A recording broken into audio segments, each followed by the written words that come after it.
Hey guys, welcome to another episode of Amber Unfiltered. Today I wanted to talk about something that was a little controversial.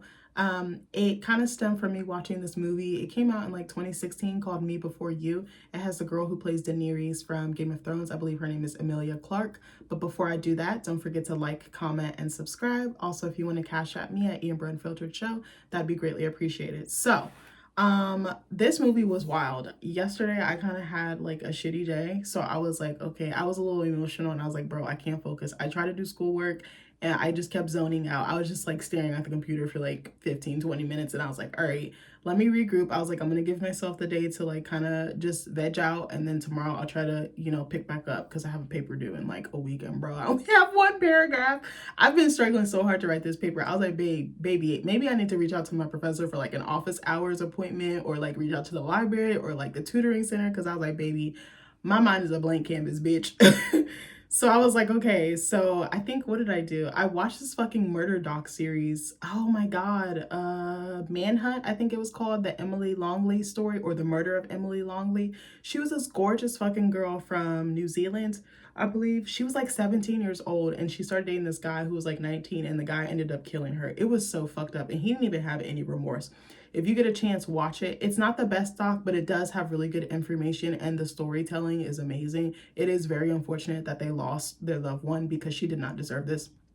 And I low-key want to smoke with her friends, because why the fuck you ain't say nothing to her parents, and why the fuck y'all ain't called the authorities when this man was abusing her and stalking her. But anyway, if you get a chance, watch it on Amazon Prime. I watched it yesterday and it was actually really good, but then I was in that bitch crying. So then I was like, okay, let me balance out the heavy with the light. So then I was just scrolling on Amazon, and I usually don't watch Amazon. My top streaming platforms that I usually watch are, I want to say, Netflix is one, and YouTube TV. My mom lets us use her YouTube TV account because I think you can add up to 4 users. So she was like, oh, you and Nick can have like a license or whatever. And then we have all of the things, like, oh yeah, and HBO. I'm sorry. HBO, I love HBO. Anything they put out is like pure fucking gold. I've been watching HBO since I was a fucking kid. It's so inappropriate and they just go there, and I just love how raunchy and just raw all the shows are on there. But anyway, so I was just scrolling through Amazon and I seen this and I was like, oh, I remember seeing the trailer, and I was like, oh, okay. I didn't know what it was really about. So I was like, oh, I'm finna watch this. Like, I ain't have nothing better to do. It wasn't the best movie. I'm not gonna give you like a full out review. I'm gonna give you the synopsis or the plot, and then I'm gonna ask a question and kind of talk about it from there. So anyway, so Emilia Clarke plays Louisa, or Lou, as she goes by Clarke, which is funny because her last name in real life is Clarke, but this one is with no E. Her real last name is with an E. Weird. I just thought about that. So Louisa is hired as a carer for Will Traynor, and he's played by Sam Claflin, who played Finnick Odair in The Hunger Games. He was really good and really charming as that character. I loved him. He was such an asshole at the beginning to Katniss, and then you saw that he actually did really have a heart of gold, and then he ended up fucking dying. I was like, oh, Ratchet. But anyway, so he plays Will Traynor, who was once a a successful banker. He used to be, and he was an active sportsman, and now he's a tetraplegic. I'm not sure what that means. I think it's half or almost all. I'm not exactly sure. Tetra, I would think, means 3, but I'm not sure. So he's hit by a motorcycle, which the way they portray that, it was not realistic. I was like, this could happen to someone, but I was like, I would think like a car or a truck could do that type of damage. But again, I don't know. I don't ever want to wish anybody being hit by a motorcycle, including myself. So I'm not gonna stay too long on that. So Will's mother hopes Lou's bubbly. So basically, Louisa gets hired. Oh yeah, I said that. Louisa gets hired. Will's mother basically hopes that her bubbly personality will kind of like lift his depression, and like his cynical, nature. So initially, obviously, he's kind of a what to her. He's kind of a dick. He's kind of cold to her. So then a little, she keeps trying to like warm him up and everything, and he's just like, no, bitch. Like, he was eating her up. Honestly, the insults were insulting. I was in there screaming because he had me weak with how he was roasting this girl, and she would wear the craziest outfits. I was like, what in the fucking Mary Poppins does this girl have on? But it was kind of cute. I feel like Emilia Clarke had her like romance girl era when like Game of Thrones was out, because I remember she starred in this other movie with the guy from Crazy Rich Asians, Henry Golding, I want to say, and it was like a movie where she falls for this guy and he pretended to be rich and then he wasn't. I forget what the fucking name was, but I think he had a medical issue, or she did. I don't remember, but it was really a cute movie. I was so mad because I didn't finish it because I think it was around the holidays. And I was like, I'm just going to watch a little bit of this before I go over to my in-laws. And then when I came back and tried to watch it like a week or so later, they was like, oh, now bye. And I was like, bitch, it's only been a week. But anyway, so Will's ex-girlfriend, and also shout out to Wikipedia because I'm totally getting this from their website. I was like, I was too lazy to take notes. I just wanted to watch something without having to think so seriously and take notes and all the things. So Will's ex-girlfriend Alicia visits and reveals that she's going to marry Will's former best friend Rupert. Now that's fucked up, but the reasoning why she fell for him kind of makes sense. She basically says that Will pushed her away and that Rupert was kind of there for her emotionally, and then it kind of grew into something else because they didn't mean to stab him in the back. But I was like, bro, that's so foul.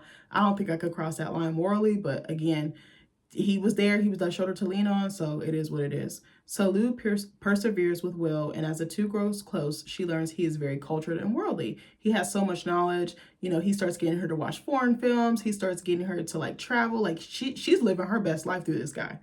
Oh, excuse me. I feel like a sneeze is about to come up. I put on some perfume and I feel like that's what's agitating me right now. My mom, shout out to my mom. She be giving me all the perfume. I don't buy no perfume. I just go straight to her house and I just collect like the bill collector. Like, I'd be like, So, so she then, and she's also in a relationship as well. And he's played by, I don't know his name, forgive me. He's played by the kid that played Neville from Harry Potter. And he looked kind of fine. I said, he looked good. I said, okay. I said, not Neville Eden, like he was skinny. You know, the like Irish, Scottish accent was wee lads. Like it was coming out. Like I was like, he kind of looked good. I recognized him right away because I'm fucking Dumbo ears. But anyway, he's still fine. Don't come for me, Neville. So, yeah, Patrick is like obsessed with running. He's like obsessed with fitness. He's kind of a douche because he kind of like forgoes her needs. Like he's like, I want to go running. Like there was a scene where they were supposed to go. He was like, oh, I thought we'd do something different from for the holidays. And she was like, okay, where? He's like, oh, let's go to Norway. And he's like, will you oblige? And she's like, yes. And then all of a sudden all his homeboys come and he's like, yeah, we're going to Norway for the triathlon. And she looking like, bitch, I didn't sign up for that. I thought it was going to be a romantic trip, not you and your homeboys plus one. Like, I don't want to be the third wheel. I think he's kind of, they're used to each other and there's a familiarity, but I don't know if they're necessarily in love. I think he bores her. And I think that Will gives her some excitement. He gives her something to look forward to. So then Wikipedia kind of skipped some parts here. So Lou overhears an argument between Will's parents. So she learns that basically, now this is going to get heavy, so I apologize. There is a little bit of a trigger warning, and this kind of goes in hand with my question that I want to ask you guys. So Lou learns that he's basically said, hey, I'll give you 6 months, you know, to live, and I'll try to do something with my life. And then he's going to go to this place in Switzerland that gives help assisting with unaliving yourself. That was the part that I was like, ooh, I was not expecting that. When I turned it on, I was like, oh, this will be like a little meet cute, but a little bit different. And because Will is not able to accept that he's disabled, he just keeps living in the past of, okay, I used to be this like active sports guy, like skydiving, cliff diving, shit like that, surfing, all types of stuff. And now he's confined to a chair. He can't even move. He has to have someone help him do every activity possible. And he just feels like a vegetable. He feels like there's no life, there's no meaning to life. There's no reason worth living, even though Lou is in his life, and she slowly starts to grow on him. So she's like, oh, I'm going to change his mind. Her sister gives her a great idea, and she's like, hey, make a bucket list and start knocking stuff off. And maybe if you do that, he'll see that there's a reason worth living and oblige. So she takes him to some cute stuff like horse racing. I think she takes him to like a Mozart concert, like symphony. It was really cute, all the stuff that she was picking. They even like travel like outside of the country. It was really sweet. I do think that the film glamorized caregiving because caregiving is a very hard job. It's very draining. I have a really close girlfriend, I won't say their name out of respect for them, that is doing that with their elderly mother now. And it has taken the life out of her. And she's always exhausted. She waits on her mom hand and foot. Her mom is partially blind. I'm trying to think what else. She also has lupus and also a lot of underlying diseases or overlapping diseases. So there's a lot that is required for her care. She also cooks, and my friend is from another country. She's Liberian. So there's like the cultural element of, oh, you must take care of your family. And then the I want to be a daughter fulfilling her duty because I don't want to leave my mom to be neglected or abused in someone else's care. She's constantly taking her to appointments. My friend, every time I turn around, my friend's in the hospital because she's like, oh, my mom stopped breathing. Oh, this happened. Oh, that happened. I be praying for her. I be checking in on her. I be like, sis, call me. Like, I'm available. Like, I can complain because you have all this other shit going on. She works a full-time job. She has 2 kids. She's ripping and running, taking care of, one of her kids is older, so he's pretty self-sufficient. The other one, he's pretty self-sufficient, but he's still, he doesn't have a car yet. Like, he's like in his teens, but it's just a lot. And I feel so bad for her. And I think that they glamorize caregiving because they were like, oh, we're hiring you to give care. But then he had a nurse and then she really wasn't doing the heavy lifting. And I think that that was a little misleading. And it was interesting because the author of the book actually wrote the screenplay. And I was like, I wish that they had showed a little bit more of the realities because it probably is draining. It probably is physically demanding and mentally as well. And Lou kind of had like a slice of it. It was more like she was hired to be his friend. Every now and then she would do stuff like give him meds or lift up his head or, wheel him somewhere or drive him somewhere. But I think she got the short, I don't want to say the short end of the stick. She got the easy end of the stick, excuse me. So I don't know. I was a little ticked off about that, but I understand it's a rom-com. It's Hollywood, all the things. So I was like, okay, whatever. So she starts doing all this stuff and then her raggedy ass boyfriend is like kind of getting jealous. There was a funny ass scene where her parents were like, oh, invite Will over because it was her birthday. So she did. And I think her boyfriend got jealous because of how much she was caring for him. Like, this man can't even feed himself. Like, she literally has to do everything, but he was so jealous. And there was a scene where they were opening her presents. Her parents gave her like this cute scrapbook or whatever of like pictures of her from when she was a kid, which was really sweet. And then her raggedy ass boyfriend gives her this locket with his name on it. And I was like, bitch, is she a dog? Like, boof, like, woof, like, no. So then Will gives her this really sentimental gift. It was simple, but the thought behind it. And I was like, oh, this reminds me of something Nick would do. And I started crying because I was like, sometimes I'll tell Nick something like at the beginning of the year, and then it comes out in the later in the year as a present, like my birthday or a holiday or something. And I'm like, damn, this man was really paying attention. He put so much care and thought into presence. And it's not about the presence, it's about he's listening to me, he's hearing me. That's what I really like. I don't care, it could be $5. I'll still be happy because I'm like, oh, he actually heard me. And there's nothing like being heard by the person that you're in love with and that you love. So anyway, Will got her this pair of like bumblebee striped tights, and she had mentioned how she had this pair when she was younger, but she was like, oh, they don't make these for adults. And it was so sweet. And then he made this like sideways comment or like joke. Oh, when they were leaving, he was like, oh, thank you so much for having me. And the mom gave him like a kiss on the cheek. Her family fucking adored him. And then to the boyfriend, he's like, oh, she gives a good like bed bath. And I was like, bitch, the fucking shade. But it was like the setup of the scene and how he said it. He was so crass. And I fucking loved it. So anyway, Will is like, hey, can you accompany to my ex-girlfriend's wedding? So they go and they're falling in love. They're like wheeling in the chair, dancing. They run off. They're kissing and stuff. And the kissing scenes were kind of bad, but I was like, okay, I understand he is essentially paralyzed. So I know it's not going to be like the typical, like Dear John, So they go to Mauritius, which I didn't know was where they went because they didn't tell us that. I was like, I thought because he had mentioned earlier in the movie he wanted to go to Paris.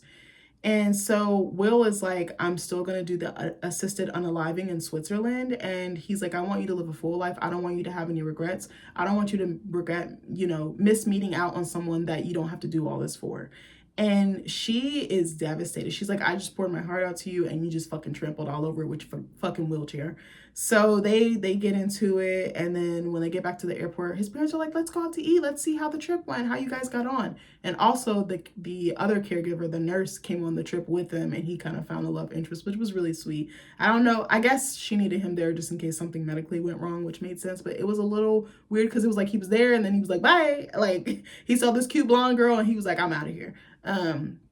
So Lou's father is like, oh, also sidebar, Will got Lou's dad a job with his family, like keeping up because this man lives on a fucking castle ground. Like, so he gets him like a job maintaining the castle grounds. And her family is very poor. They're struggling and they really depended on Lou to help financially. So she kind of feels tethered and like she can't move on with her life. She wanted to do fashion. She has so many dreams for herself, but she couldn't, she had to put them on hold to help take care of her family. So her dad's like, no, go get your man. He's like, go to Switzerland And the way that this was set up too, it was like so fast that she got there, and I was like, that would probably take hours. Maybe there are earlier flights or shorter flights, I should say, that are like 7 or 8 hours. But I'm thinking, if you're going to Europe, isn't that easily 12, 13, 14 hours? Could be wrong. Correct me in the comments. Do it nicely. So she follows him there to be with him in his final moments, and they're in bed snuggling, they're kissing, and he goes through with it. And I thought that was so interesting. I was like, her love wasn't strong enough. I don't want to say it wasn't strong enough, but to me, I was like, I guess it didn't affect him in that way that he decided to change his mind, because I was hoping she would be able to, but she wasn't. So then some weeks after his passing, she's sitting in his favorite cafe in Paris, like going to his favorite perfume shop and eating a croissant and reading a letter he wrote her. And he basically says, I loved you from the moment I saw you. And I was like, oh, bitch. I actually cried because I was like, this ate me up. And then he's like, hey, I opened a bank account for you. It won't be enough to like sustain you forever, but go chase your dreams. Go open that fashion line. Go back to school. Go do this. And it was really touching. So I say all that to say, would you guys, this is such a loaded question, would you guys be able to be with someone who was paralyzed and couldn't take the pain and decided to end things early? Could you do that? This is so heavy. Me personally, I don't think I could do that. I don't know if I could still even stay or see them, just because I think that would hurt too bad. I think it's one thing if the person becomes that way later. Like, I know marriage is in sickness and in health. Knock on wood, I hope to God this does not happen to Nick. But if for any reason it did, I would be there for him, because he's my soulmate. He's my person. I'm never getting married again. He is like it for me. Like, that's it. But I don't think I could do it. I think she was brave in going out there, but I think that would just hurt me too bad. But I guess there's also the element of what if. I think it's just so intense. And I think caregiving, again, is so hard and it's so draining, and it takes a lot out of you. And I don't think I could watch the man that I love just willingly end it all. I thought that that was so interesting how they told the story, because I don't think I've ever really seen this in a rom-com. And it's such a sensitive topic. But I guess from his point of view, he said he was in pain all the time. He was exhausted. He was pretending to be okay for her sake because he didn't want to burden her. And I think maybe he felt like a burden to his family. And he probably felt like there was no reason for living because he had such a full, rich life before. And then he went from it all shutting down. Like, he's in a chair. He can't even move his hands. He can barely move his neck, his face. Simple things that we take for granted. And I think that Sam Claflin's portrayal of him was actually very authentic. Again, I don't know anybody who's paralyzed, but to me it was very translatable on screen. I thought it was kind of sad that he didn't change his mind. I wanted him to, but I think the movie did a great job of saying, hey, all endings are happy. Like, you're not always going to get what you want. And I thought it was weird how she was able to find peace and happiness after losing who probably was the love of her life. I think he was a better match for her than her boyfriend, because again, that attention to detail, that love, that banter, that easiness, that organic nature of the relationship. They just had such a good dynamic. In the beginning, it was utter trash. He was so mean to her. Like, I was like, bitch, I would have quit. I think he went through like 5 caregivers in the beginning, but I was like, that's something to think about. And I was like, I don't ever want to see my husband in that state. But if he were, for any stretch of the imagination, I would still be there for him. But I'm saying, like, if this person was new in my life and I had no history with them, I don't think I could do it. I think I would break down. I think I'd be like, damn, why? Why, but that's how he feels. His feelings were valid. His emotions were valid. And I wonder if there is anybody that has gone through this in real life or knows of any stories where this has happened. But I guess, why would you want to live a life of suffering when you lived a life of joy before? You had so much mobility, so much autonomy, and then it's stripped away from you. I guess I see both points of view in both contexts, but I was like, damn, this movie made me think a little bit. And I thought love was like, in the movie, I thought love was like a superpower or like a cure. Like, it would be able to cure or change his mindset, but it didn't. He was in love with her and he admitted it, but I think he thought, she's going to get sick of me. She's going to hate me. She's going to resent me. And I was like, damn, you didn't even give her a chance to really give you all of her love, the totality, the sum of it.